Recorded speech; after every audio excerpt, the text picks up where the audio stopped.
Hi, I'm Old Norse specialist Dr. Jackson Crawford, and unfortunately, my microphone goes through phases, or it seems to be going through a phase where it doesn't work when I need it, only when I don't. So I'm going to be doing this without a mic. Yes, I know my mic isn't working. Complain about it if you want, but you're getting this for free if you want it at all.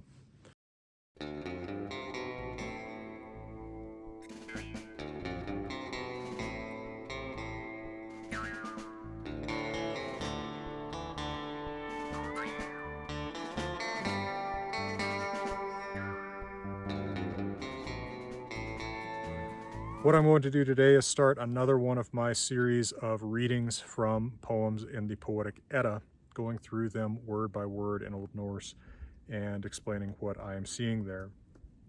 This is one of the three Helgi poems. So there's three poems about Helgi in the Codex Regius manuscript of the Poetic Edda. And they come in the order Helgakviða Hundingsbana I, Helgakviða Hundingsbana and Helgakviða Hundingsbana II. And that is not at all a chronological order or an order relevant to, either the events of the story or, when these poems were composed or anything like that. Helgakviða just means Helgi's poem, our poem about Helgi.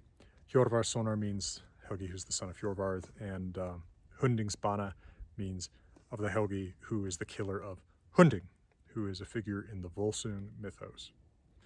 Now, it would really be a somewhat different video to get into the relationship between these different poems, but I'll just mention up top, probably the one with the most archaic material is Helgakviða Hundingsbana.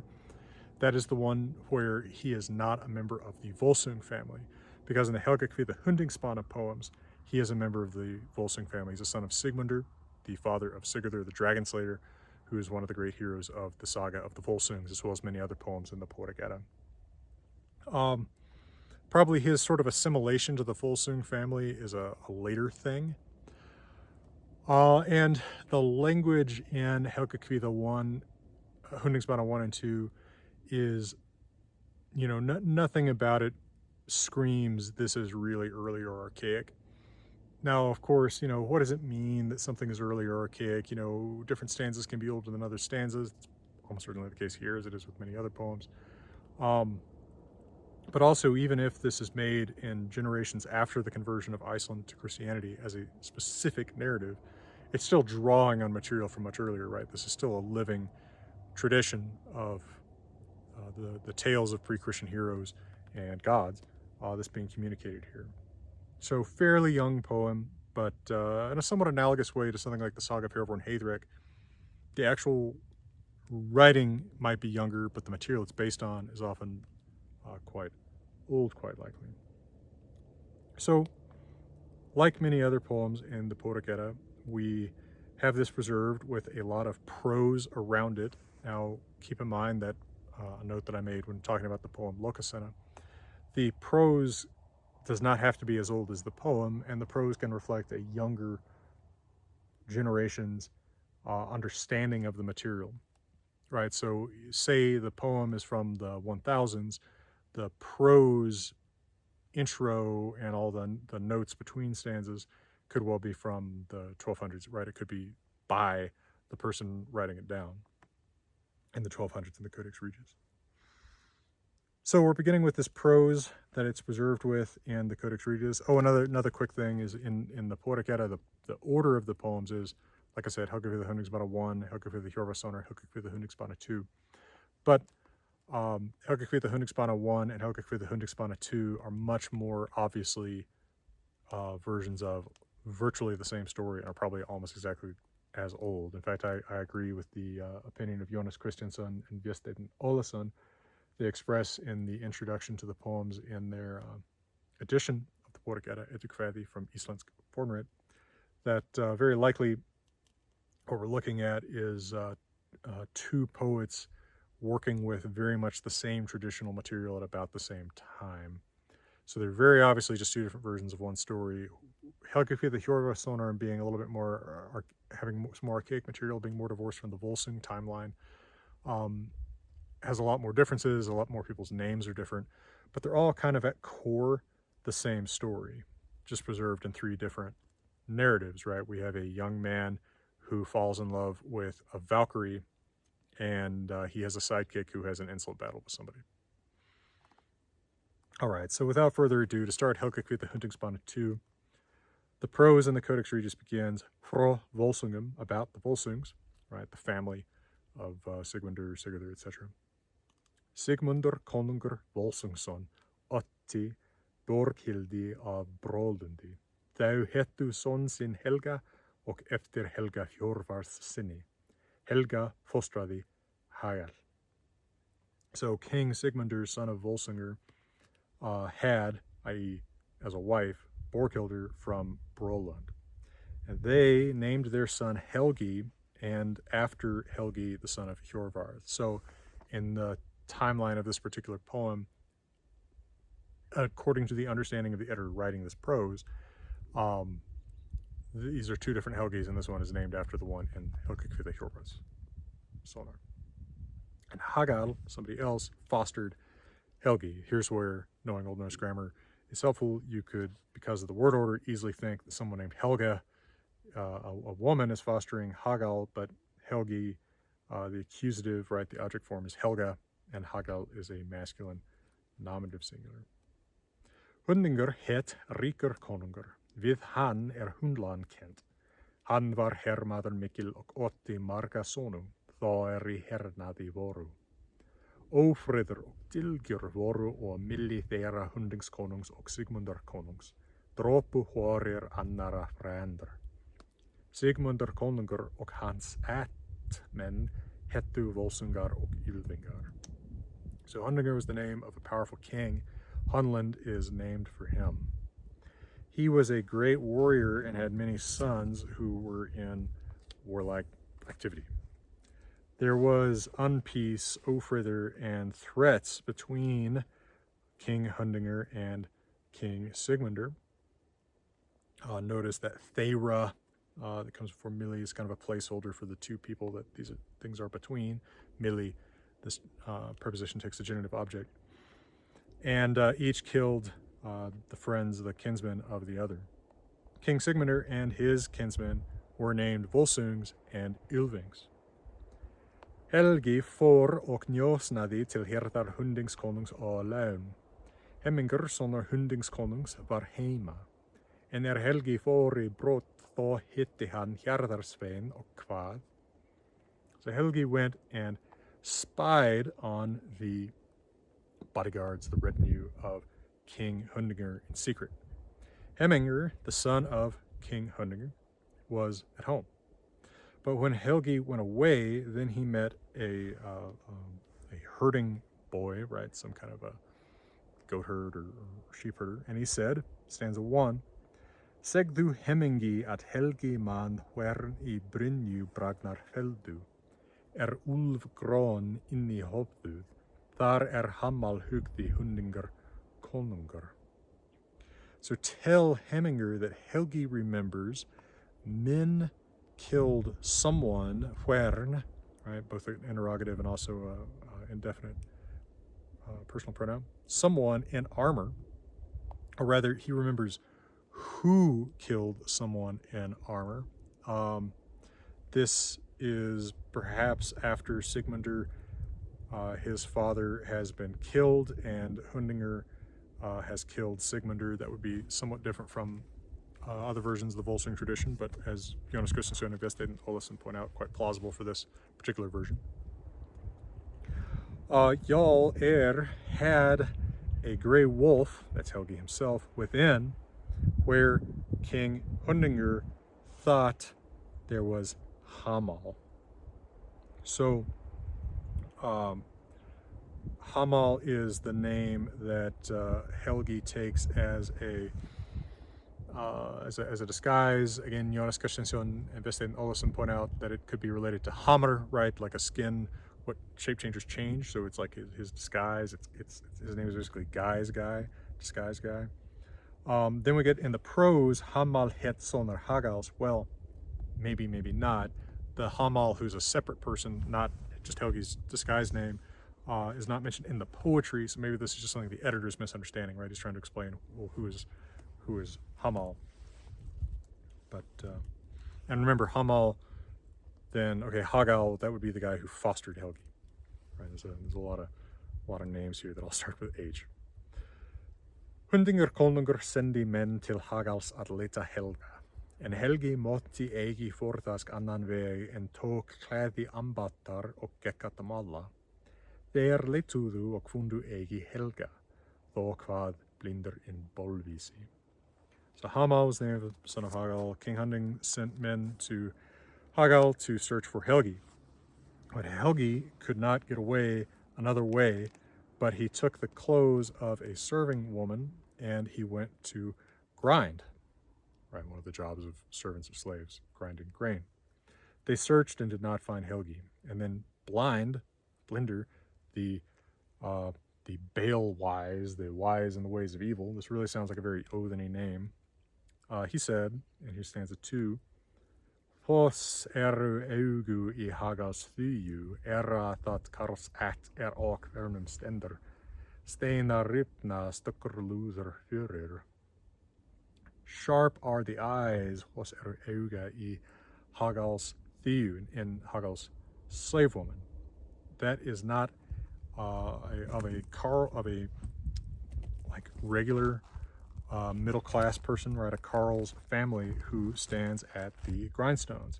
The stones are broken, and the millstone presumably shakes for her, shakes because of her great strength. So this is kind of classic Norse classism. Something about his eyes looks too sharp, right? He's a clearly upper class figure. He shouldn't be doing slaves work, but also he seems too strong to be the slave woman. Stanza 3, same guy talking still, blind, the evil wise. Nú hefir horð dömi hildingar þegið vísi skal valbig molla. Helder sömri hendi þeirri meðalkapli en mondultré. Now, a king, a Prince Hildinger, has received Thegit hard dooms, little dooms. This is not necessarily from examples, which is the normal meaning of dumi, but rather diminutive of dome or dooms. So he's received bad little fates. When a king shall grind grain, mala valbig. It is rather more fitting, sömri, for that hand, þeirri hendi, hilt, a meðalkapli, than a grindstone, a mondultré. Hagal, remember, this is Helgi's foster father, who Helgi's at his place, and he's pretending to be a slave woman. Presumably Hagal knows who Helgi is. Says stanza 4, quite long. Dat lítil vá þótt lúðar þrummi, mer konungsmondul hrörir. Honsk evvað í skujum evri og vega þorði sem vikingar. Óðar hanna Helgi hóttu görði. Syster hon þeirra sigars og hogna, því hefir ottul augu ulvinga man.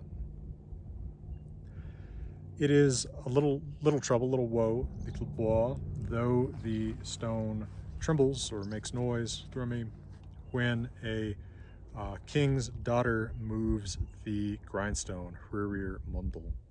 She flew scavally higher than the clouds, every skyum, and dared to fight Thor the Vega like Vikings in Vikingar.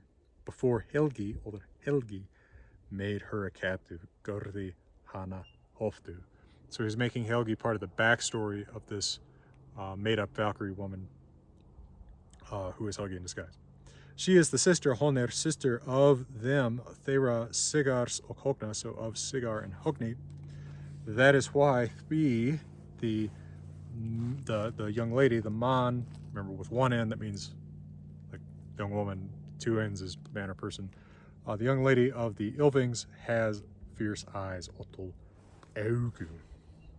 So will this disguise work or not? If you're watching this on YouTube in 2023, I'm going to put a quick word from Grimfrost here and then come right back and continue the tale.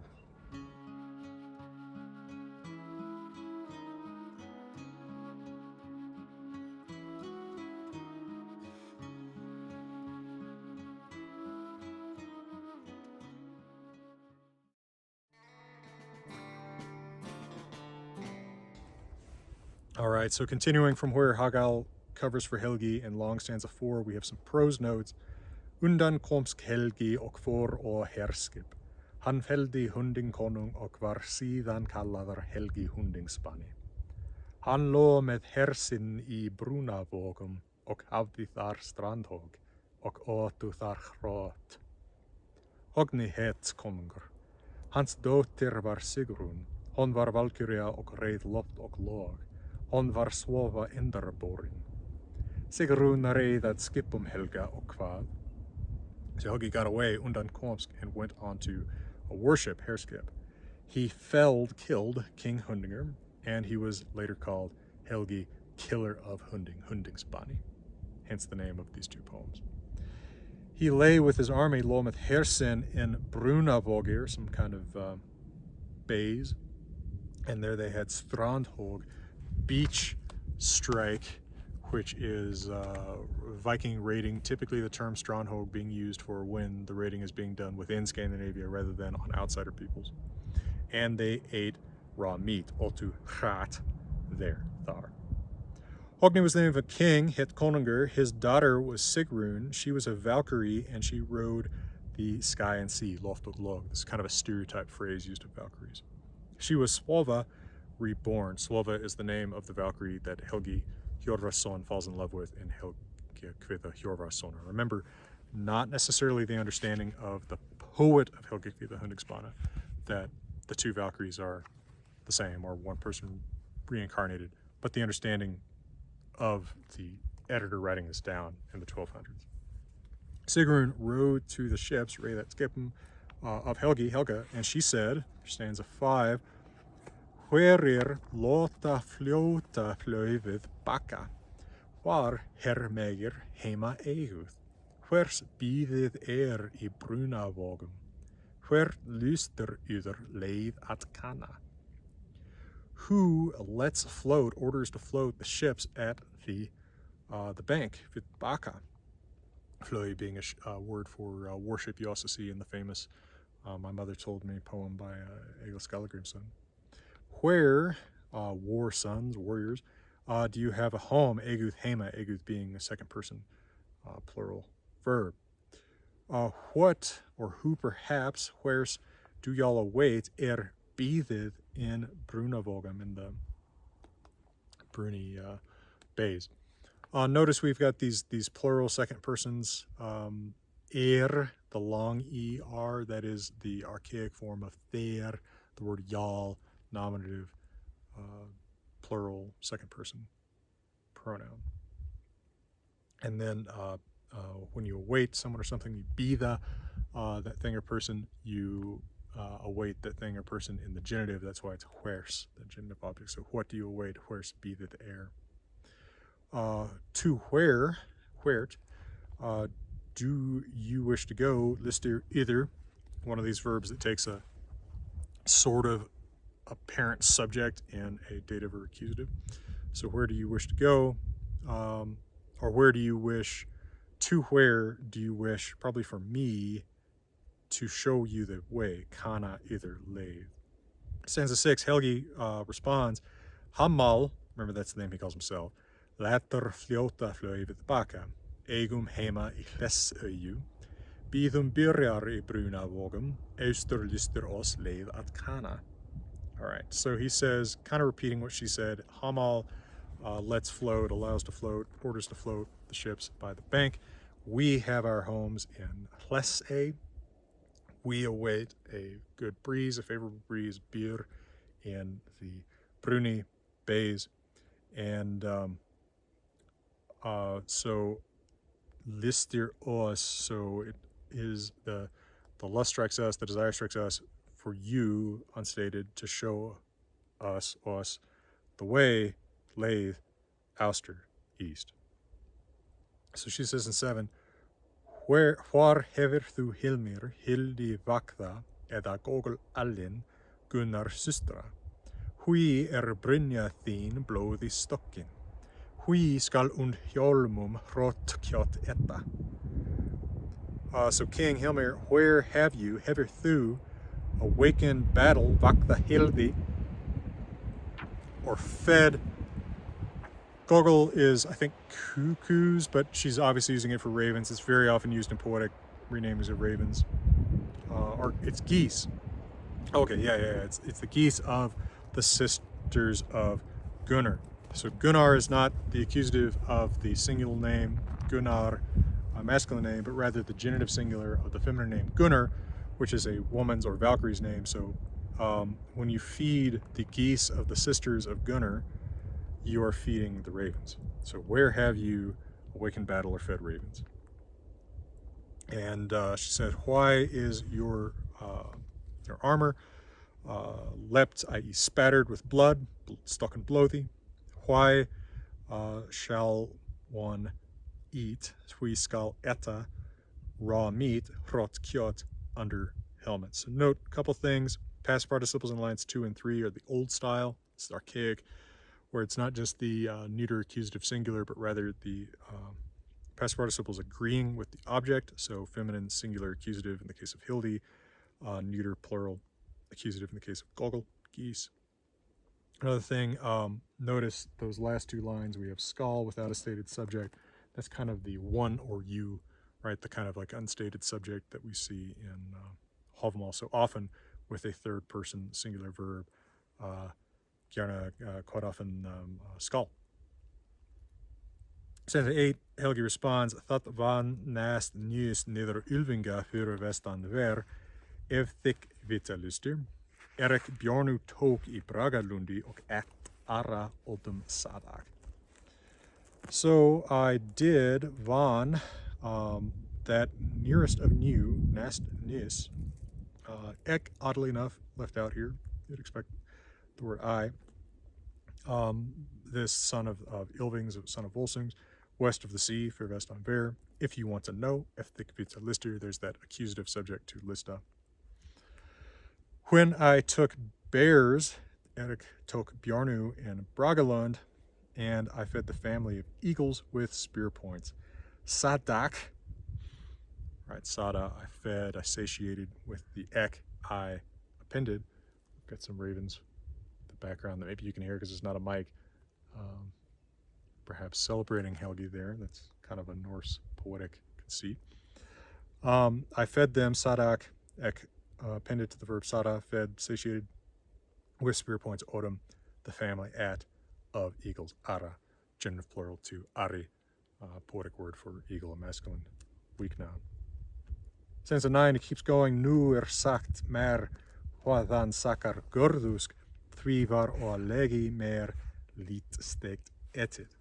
Now it is told, nor sagt, girl, mer, from where the cases sakar are happening or made, occur, basically why these things happen, hvaðan sakar gördusk.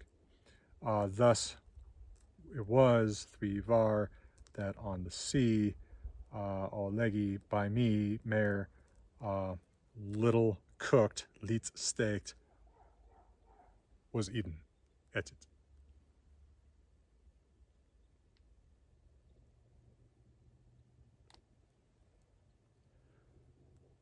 Well, that's about as far as I'm going to go today with the wind blowing as hard as it is. And I will continue with more from Helgakviða Hundingsbana II in the near future. So thank you to Patreon. Thank you to everyone else out there. And from beautiful Colorado, wishing you all the best.